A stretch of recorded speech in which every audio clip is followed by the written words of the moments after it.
우리에게 주신 하나님의 말씀은 구약성경 출애굽기 3장입니다. 출애굽기 3장 7절로 12절까지만 봉독하겠습니다. 출애굽기 3장 7절부터 12절 말씀 봉독해 올립니다. 여호와께서 이르시되 내가 애굽에 있는 내 백성의 고통을 분명히 보고 그들이 그들의 감독자로 말미암아 부르짖음을 듣고 그 근심을 알고 내가 내려가서 그들을 애굽인의 손에서 건져내고 그들을 그 땅에서 인도하여 아름답고 광대한 땅, 젖과 꿀이 흐르는 땅, 곧 가나안 족속, 헷 족속, 아모리 족속, 브리스 족속, 히위 족속, 여부스 족속의 지방에 데려가려 하노라. 이제 가라. 이스라엘 자손의 부르짖음이 내게 달하고 애굽 사람이 그들을 괴롭히는 학대도 내가 보았으니 이제 내가 너를 바로에게 보내어 너에게 내 백성 이스라엘 자손을 애굽에서 인도하여 내게 하리라. 모세가 하나님께 아뢰되 내가 누구이기에 바로에게 가며 이스라엘 자손을 애굽에서 인도하여 내리이까. 하나님이 이르시되 내가 반드시 너와 함께 있으리라. 네가 그 백성을 애굽에서 인도하여 낸 후에 너희가 이 산에서 하나님을 섬기리니 이것이 내가 너를 보낸 증거니라. 아멘. 할렐루야. 네, 오늘 우리 민족을 구원하실 하나님이란 말씀으로 증거할 때 주님께서 크신 은혜 주실 줄로 믿습니다.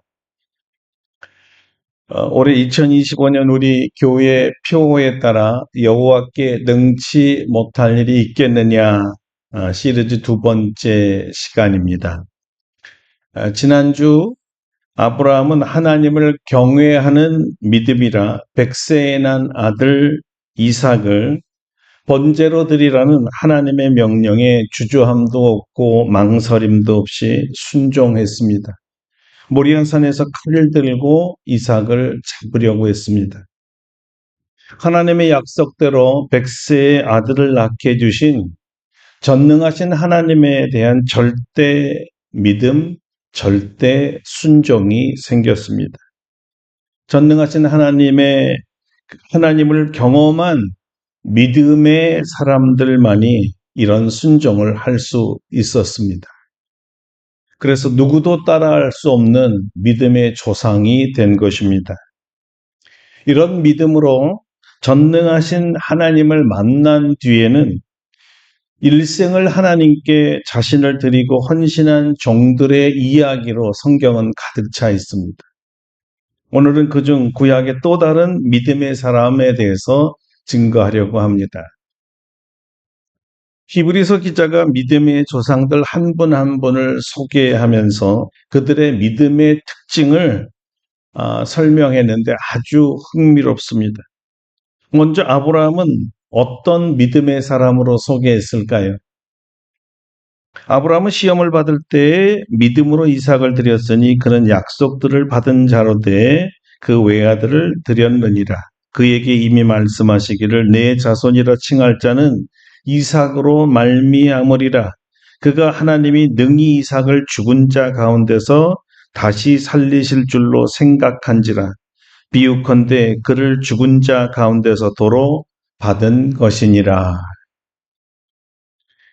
히브리서 기자가 본 아브라함의 믿음의 가장 두드러진 특징은 죽은 자 가운데서 다시 살리실 줄로 생각하는 부활의 믿음이었습니다. 참 놀랍죠. 예수님의 부활조차 믿지 못하는 사람이 많았는데에 비해 그 오래전에 이미 부활의 신앙을 가졌다는 것은 정말 대단한 믿음이었습니다.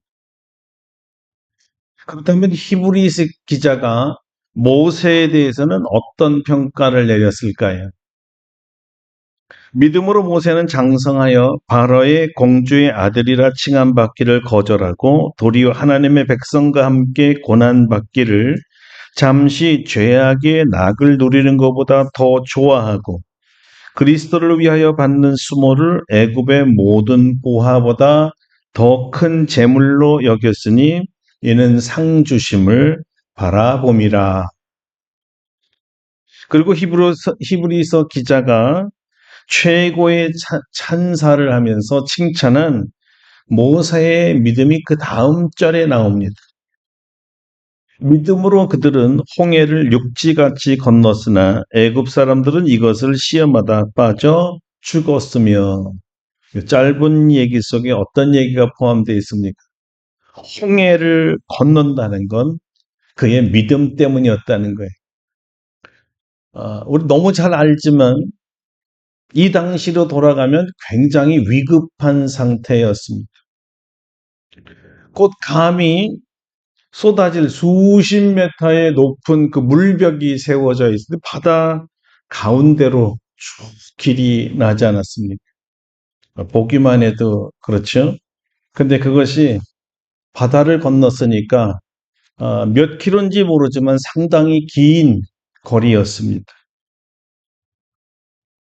모세도 바다를 갈라서 길을 만들고 그 속 바다에서 난 길로 걸어갈 것이라고 어떻게 상상이나 했겠어요.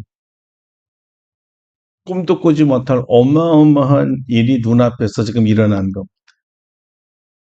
믿음이 아니라면 절대 한 발자국도 바닷길을 내딜 수 있었겠어요. 언제 무너질지 모르는 그런 위험이 보이지 않습니까? 분명히 조금 전까지도 바다였는데 말이죠.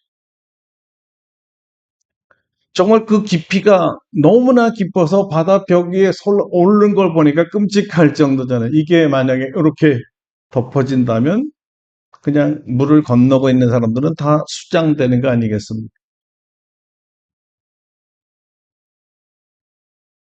바닷길을 건너서 육지에 도착한 후에 자기들이 걸어온 길을 돌이켜 보니까 말이죠. 끔찍했어요. 왜냐하면 자기들을 뒤쫓아온 애국 군사들과 병거들이 갑자기 그 높은 벽이 무너지면서 다시 원래 바다가 되었을 때 그 안에 모든 병사들이 그냥 수몰돼서 죽었거든요. 그것을 이제 자기들 두 눈으로 똑똑히 보았단 말이죠. 그럴 때 얼마나 가슴이 철렁했을까. 와, 우리도 하마터면 저 안에 같이 빠져 죽었었던 거 아니야? 굉장히 놀랐겠죠. 우리가 저 바다 가운데로 걸어왔단 말이지. 막 꼬집어도 보고 이게 사실인가. 이거는 사실은요, 생명을 걸지 않고는 누구도 쉽게 바닷속에 자기 발걸음을 내디딜 수 없는 상태였어요. 사실은 이것은 죽으면 죽으리라는 결사적인 믿음의 결단이 없었으면 일어날 수 없는 일이었어요. 믿음이 만든 거죠. 여러분, 이걸 보면 믿음이라는 것은 너무나 굉장해서 때로는 죽음을 이기는 능력을 가지고 옵니다. 믿음은 죽음을 이기는 능력이 되는 거예요.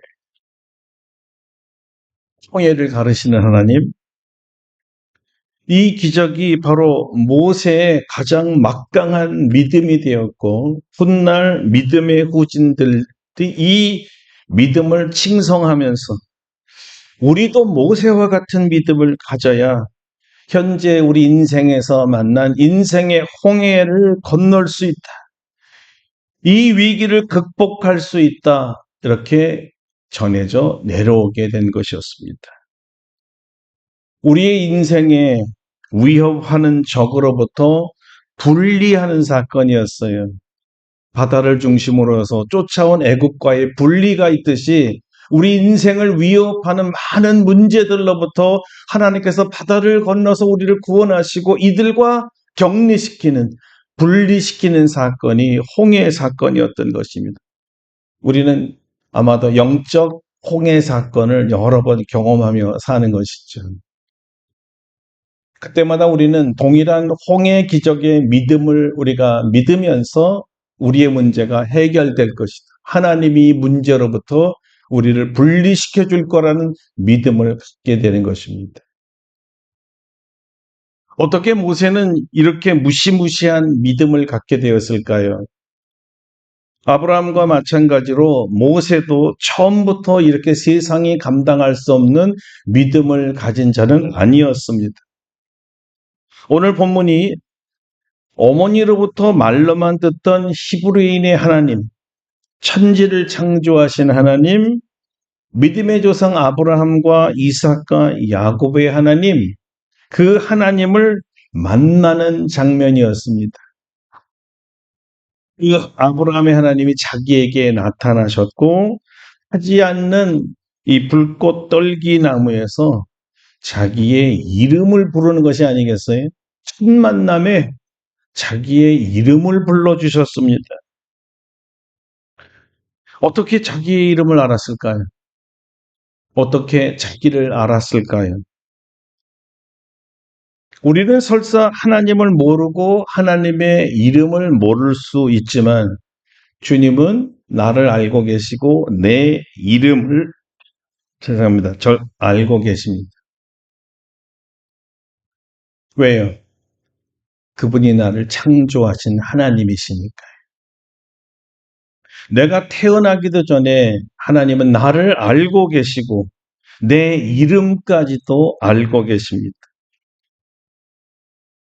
하나님이 자기를 알고 계시고 자기 이름까지 알고 친히 자기가 들을 수 있는 육성으로 모세야 이렇게 부르셨을 때 모세는 정말 놀랬고 성경에 보니까 두려웠다고 합니다. 두려움이 생겼어요. 여러분 왜 모세를 부르셨을까요? 부르신 장소가 애굽의 궁정이 아니었습니다. 여긴 광야였고 호렙산이었어요. 무슨 말일까요? 호렙은 애굽에 있는 이스라엘 백성과는 지리적으로나 정서적으로 아주 먼 곳, 외딴 곳, 떨어져 있는 곳이었어요. 자기는 이제 이스라엘 백성과 무관한 사람으로 생각했습니다. 이미 자기는 왕궁을 떠나서 외진 미디안 광야의 거친 목장에서 그저 양을 치는 목자에 지나지 않는 사람이라고 생각하고 있었고요. 더욱이 이제는 하나님에 대한 지식이나 하나님에 대한 사랑, 열정, 믿음, 이 모든 것이 다 사라져 있는 상태였습니다. 그리고 나이가 이미 훌쩍 80이나 된 노인이었어요. 모세가 쓴 시에 보면 이런 글이 있습니다.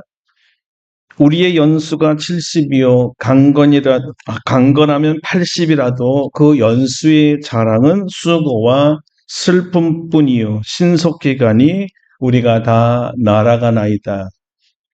뭐를 반영하냐면 모세 시대에 가장 많이 산 사람이 80밖에 안 된다는 거예요. 평균 70인데 장수해야 80이라는 것을 본인이 썼어요. 그 막바지 나이 80이란 뜻이에요. 인생 끝났다는 얘기죠. 그 당시에 80은 하늘나라 갈 날만 기다리는 그런 나이였다는 거죠. 세상의 소망은 사라지고 다음 세상에 대한 소망으로 살아가는 사람이란 뜻이었습니다. 이 나이에 하나님이 부르셨다는 거예요. 우리가 소명이라고 하죠. 잘 납득이 안 가는 소명입니다. 죽을 나이에 주님의 뜻을 위해 부르신다? 상식적이지 않습니다. 오늘날 대통령이 80 노인을 불러서 당신 러시아 대사로 임명하겠다. 이게 상식적일까요? 은퇴한 지 벌써 오래됐고 손주들도 많고 뭐 여기저기 아파서 매일 병원에 가야 되는 것이 우리의 일상이고 뭐 아무것도 할 수 없는 나이라고 생각하는데 대사라니요. 이 막중한 일을 이 늙은이에게 맡기는 게 맞습니까? 누구나 반문할 수 있죠. 아니죠. 그런데 하물며 여러분 3,500년 전 사람인 모세는 어떻게 생각했겠어요? 그 하나님이 80세 양치기를 부르신 이유가 뭘까요? 옆집 양치기가 문제가 생겼으니 네가 옆집 양들도 좀 돌아보겠니? 뭐 이런 거 아닐 텐데, 그죠? 그 나이에 자기 양도 돌보기 힘든데 남의 양 돌보기가 쉬웠을 까 그냥 우리의 가려놓은 그런 양이 아니잖아요. 초목을 쫓아다니는 베두인이라 사막에 풀이 없어서 풀을 쫓아다니면서 1년 나갔다 오는지 그것도 잘 모르는 방황한 아주 거친 직업이 양치기였거든요. 그런데 또 그런 일도 아니고 하나님께서 부르신 일은 참 듣기에도 벅찬 어마무시한 일이었어요. 자, 하나님께서 모세를 부르신 이유를 직접 들어보겠습니다. 내가 애굽에 있는 내 백성의 고통을 분명히 보고 그들의 감독자로 말미암아 부르짖음을 듣고 그 근심을 알고 내가 내려가서 그들을 애굽인의 손에서 건져내고 그들을 그 땅에서 인도하여 아름답고 광대한 땅, 젖과 꿀이 흐르는 땅, 곧 가나안 족속, 헷 족속, 아모리 족속, 브리스 족속, 히위 족속, 여부스 족속의 지방에 데려가러 하노라. 이제 가라. 이스라엘 자손의 부르짖음이 내게 달하고 애굽 사람이 그들을 괴롭히는 학대도 내가 보았으니 내가 너를 바로에게 보내어 너에게 내 백성 이스라엘을 애굽에서 인도하여 내게 하리라.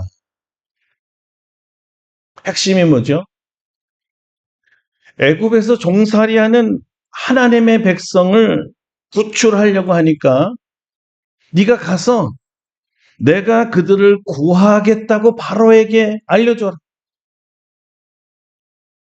누가 하시겠다 그런 거예요? 하나님이 하신다 그랬잖아요. 내가 가서 그들을 구출할 것이다. 그럼 모세는 뭘 해야 됩니까? 왜 불렀습니까? 하나님의 말씀을 전달하는 메신저가 되라는 거였습니다. 구원은 나 하나님이 할 것이니까 모세 너는 바로에게 가서 우리 하나님이 자기 백성 이스라엘을 내보내라고 하신다. 바로 요 말만 전하라는 거였어요. 메시지를 바로 전달하는 역할이었죠.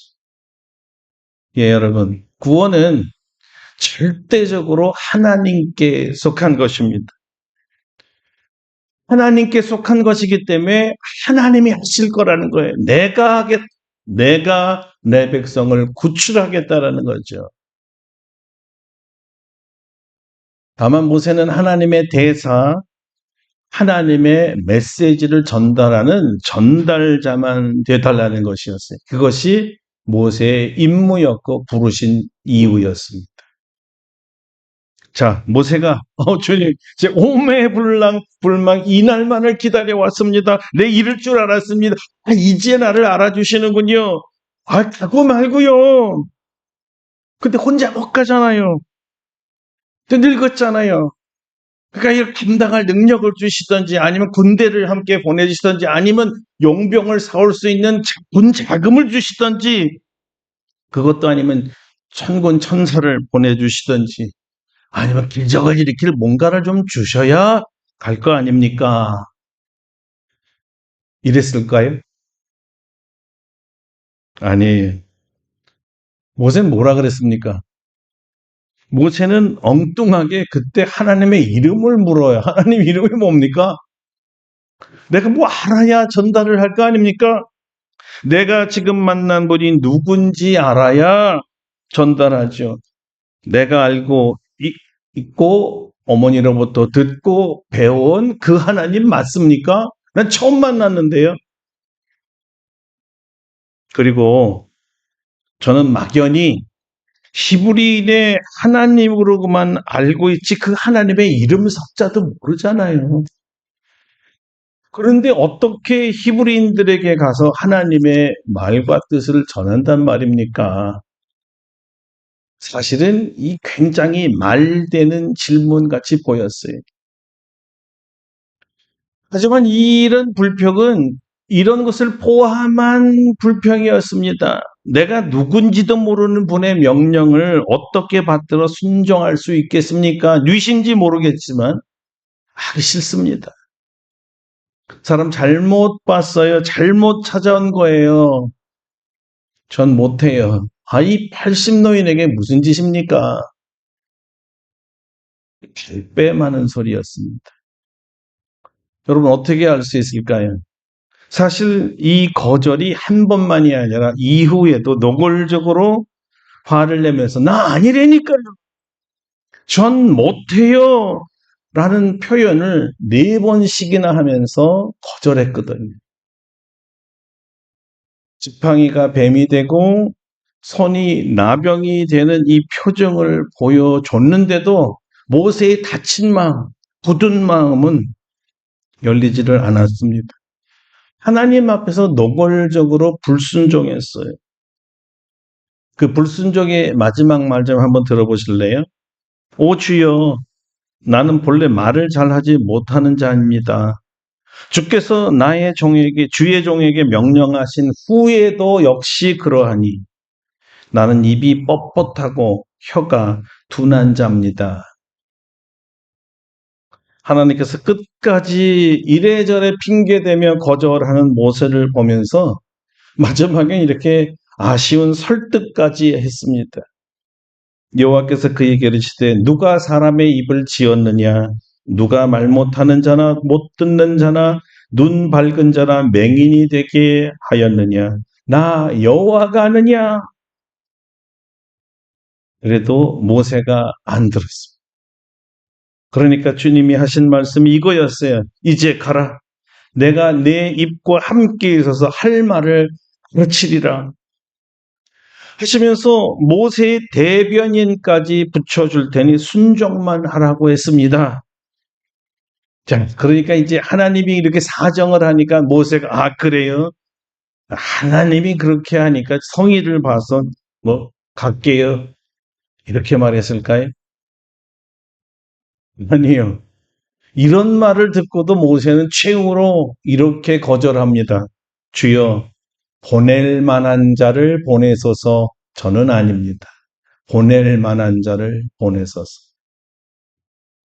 참 믿음이 있는 모습입니까? 없는 모습입니까?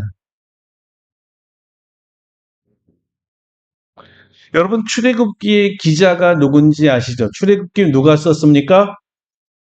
모세가 썼죠. 그러니까 이 글들은요, 훗날 자기의 과거를 회상하면서 자기 이야기를 쓰고 있는 거 아니겠어요? 자기가 생각할 때도 그때 그건 아니었는데 내가 그렇게 말하면 안 되는 거였는데 자신의 이 수치스러운 이야기를 기록한 거예요. 근데 이유가 있으니까 기록했을 거 아니에요. 왜 자신의 수치를 거기다 기록했을까요? 이런 거였어요. 누구나 다 처음부터 아브라함처럼 믿음의 조상같이 믿음이 좋은 거 아니라는 거예요. 처음엔 다 부인도 하고 형편없기도 하고 불순종도 한다는 거죠. 의심도 한다는 거죠. 그런데 어떻게 한 평범한 사람들이었는데 세상이 감당할 수 없는 믿음의 조상이 되었을까? 처음엔 평범한 우리와 같은 사람들이었는데 말이죠. 그걸 모세가 지켜준 거예요. 하나님이 만드십니다. 할렐루야. 믿음의 조상으로 하나님이 만드시는 거예요. 우리의 노력이나 자질이 아니었습니다. 처음부터 믿음 좋은 사람은 한 사람도 없고요. 하나님이 자신이 원하는 사람으로 원하는 믿음의 분량이 이르도록 만들어 가신다는 거예요. 하나님이 원하시는 일에 맞게 사용할 수 있게 그만큼 믿음이 장성해야만 이 일을 감당할 수 있기 때문에 믿음의 장성함에 이르도록 하나님이 이끌어 가시고 훈련시키시고 하나님이 직접 하나님의 사람으로 만들어 가신다는 거죠. 오 주여 보낼 만한 자를 보내셔서 이 말을 하나님께서 들으셨을 때 여러분 하나님의 반응은 어땠을까요? 모세는 이렇게 기억하고 있습니다. 여호와께서 모세를 향하여 노하여 이르셨다. 노하셨다 그랬어요. 참 여기 히브리어가 너무너무 재밌는데요. 여기 노하다라는 말이 콧구멍이 커지다는 원래 히브리어는 콧구멍이 커지다라는 뜻이에요. 여러분 사람이 어떨 때 콧구멍이 커집니까? 화가 날 때 이렇게 되니 그 그대로 히브리어가 표현한 거예요. 갑자기 콧바람이 세지고 여기 열기가 더하고 얼굴이 후끈거리고 코가 빨개지는 사람도 있죠. 화가 나면 그죠? 풍이 지나가듯이 아니면 시산에서 이 분화구에 터져 나올 때 창됐던 그런 모습들을 연상했던 것입니다. 분노하는 얼굴이 바로 그거와 같다는 것이었어요. 그러니까 하나님께서 이 폭탄에 이 마그마가 터져 나올 것 같은 그런 분출하는 상태를 모세가 다 이거 하나님이 진노하셔서 내가 이렇게 얘기했는데 아주 리얼한 표현이죠. 실감난 자기가 보았으니까. 이제 우리가 얘기하면 이런 얘기예요. 하나님이 화가 머리끝까지 나셨다. 우리가 보통 그런 표현을 정말 화가 나셨다. 자, 그렇게 화가 나셨으면 자기 같았다면 아니 우리 같았다면 말이죠. 저런 고얀 놈 봤나. 야, 너 아니면 사람이 없는 줄 아냐? 이런 그만둬. 이러셨을 것 같은데요. 하나님은 화는 나셨지만 끝까지 참으셨다는 겁니다. 왜 그랬을까요? 하나님의 선택에는 실수가 없다는 것을 보여주기 위해서입니다. 나의 선택은 실수가 없다. 지금 당장 보기에 다른 사람 보기에 고약한 불순종의 모세일지라도 이 사람은 내 손에 있기 때문에 변한다. 내가 만들 것이다.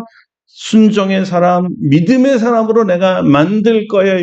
하나님의 강력한 의지가 있었습니다. 끝까지 목숨을 다해 순종할 사람이 되도록 내가 모세를 훈련시키고 기적에 기적을 일으켜주고 결국 하나님 앞에 완전히 무릎 꿇고 순종하는 사람으로 내가 만들 거다. 나의 선택에는 후회도 없고 실수도 없다라는 거예요.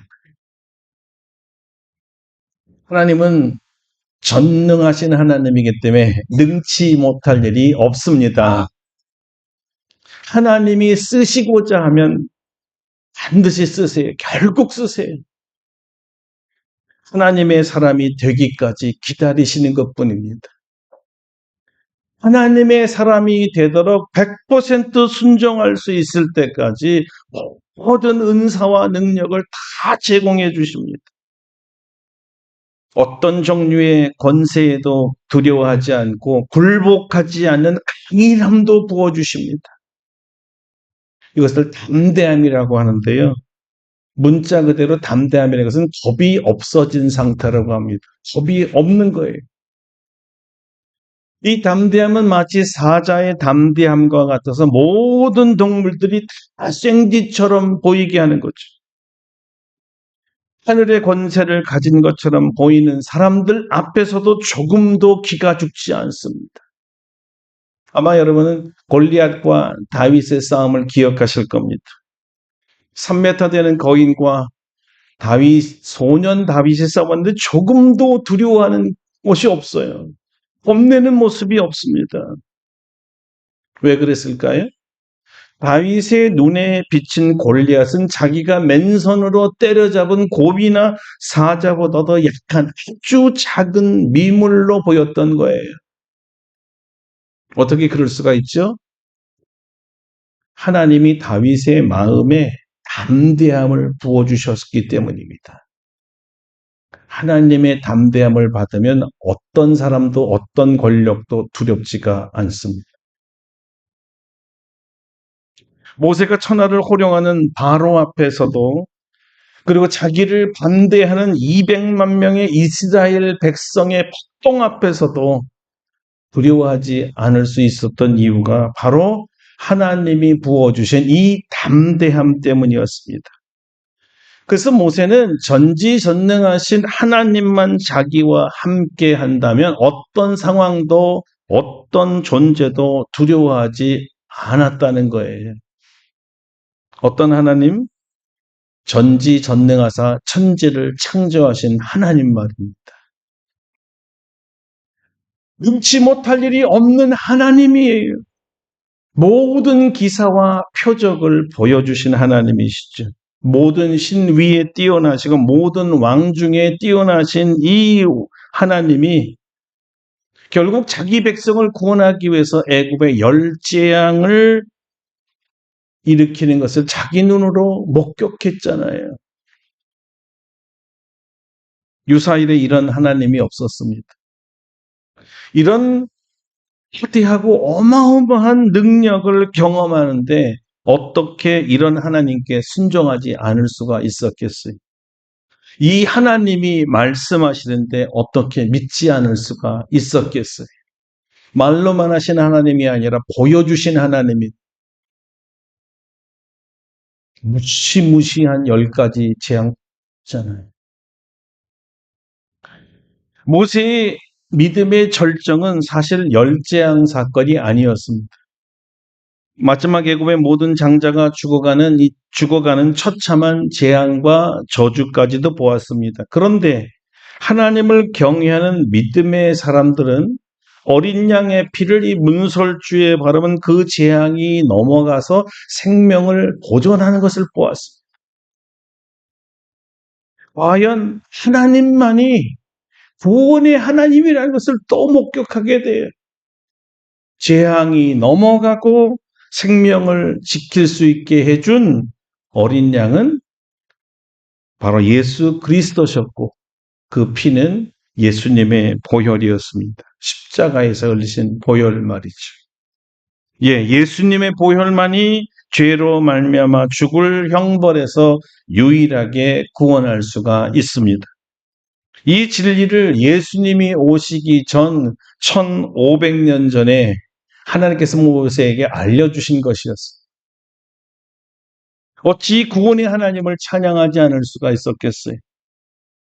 어린 양의 피를 문설주에 바르라 명령하신 분이 다름 아닌 여호와 하나님 스스로 계신 하나님이셨고 자기 백성을 살리려고 하나님이 이런 일까지도 하시는구나.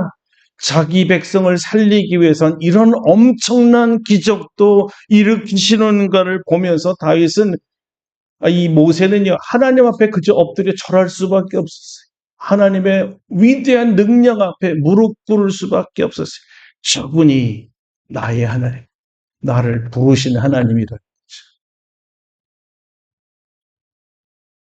40년 전에 자기 나이 40세였을 때 자기 힘으로 히브리인들을 구원하려고 했던 그 시도가 얼마나 어리석었는지, 얼마나 무력했는지, 자기가 얼마나 무지했는지를 철저하게 깨달았습니다. 내가 안 되는 일을 하려고 했구나. 구원은 오직 여호와께만 속한다는 것을 모세는 이제 분명히 깨달았던 거예요. 이스라엘의 구원은 오직 여호와께만 속해 있는 줄 믿으시길 바랍니다. 그럼에도 불구하고요, 모세의 최고의 믿음은 사실은 열재앙 장자를 죽이는 사건이 아니고 홍해를 가른 사건이었습니다. 어린 양의 피로 구속한 하나님께서 자기 백성을 애굽의 손에서 완전히 끊어버린 사건이었거든요. 영적으로는 말할 것도 없었고 물리적으로 완전히 끊어버렸습니다. 애굽의 손과 통치와 약탈이 없는 곳으로 아예 이스라엘 백성을 건너서 이주시켜버리고 바다라는 것을 가운데 둬서 돌아오고 칠 수도 없게 만들었어요. 완전한 분리 사건이었잖아요. 여러분 몇 명을 구원하셨죠? 학자들의 보통 200만 명이라고 하는데 거기에 가축들도 대단히 많았습니다. 한 민족이었습니다. 한 민족을 살리고 구원하시려고 천지를 창조하신 창조주 하나님께서 하나님의 피조물인 홍해 바다를 명하여서 바다를 갈라지게 하시고 물벽을 세우시고 물속에 길을 내시더니 자기 백성을 건너가게 하셨던 거예요. 여러분 200만 명이라는 사람들과 가축들이 그 홍해 바다 길을 다 건널 때까지 얼마나 걸렸을 것 같아요? 하루 종일 걸렸을 것 같아요. 그 길고 긴 하루 동안에 다시 말하면 바닷물은 갈라져 있었던 것이고 물벽이 서 있던 거예요.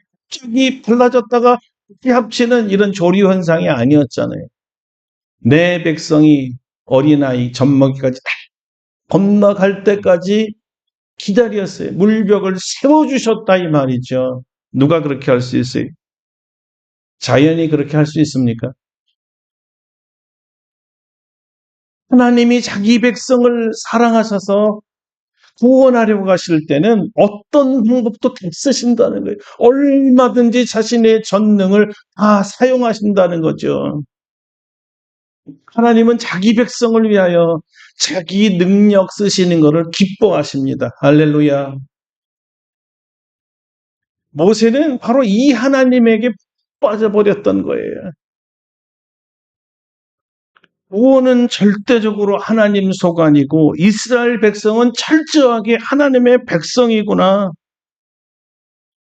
하나님은 자기 백성을 위해서 능치 못할 일이 없으시구나. 뭐든지 다 하시는구나. 얼마든지 전지전능한 능력을 자기 백성을 위해서 사용하시는 하나님을 보았던 거예요.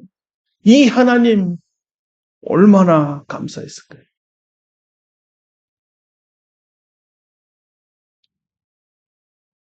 모세가 이 이야기를 왜 썼을까요, 여러분? 이스라엘 백성들만을 위해서 썼으면 성경이 되지 못했을 겁니다. 이 이야기는 모세 이후에 지금 우리를 위해서 쓴 기록이었습니다. 모세가 바라고 하나님이 바라는 것은요, 바로 모세가 믿었던 홍해를 가르시는 이 하나님을 여러분들도 믿으라는 거였어요. 이 믿음을 가지라는 것이고요. 대한민국은 어떤 나라일까요? 하나님이 보호하시는 나라입니다. 하나님이 보호하시는, 무슨 뜻이에요? 우리는 하나님의 백성이라는 뜻이에요. 하나님의 백성이에요.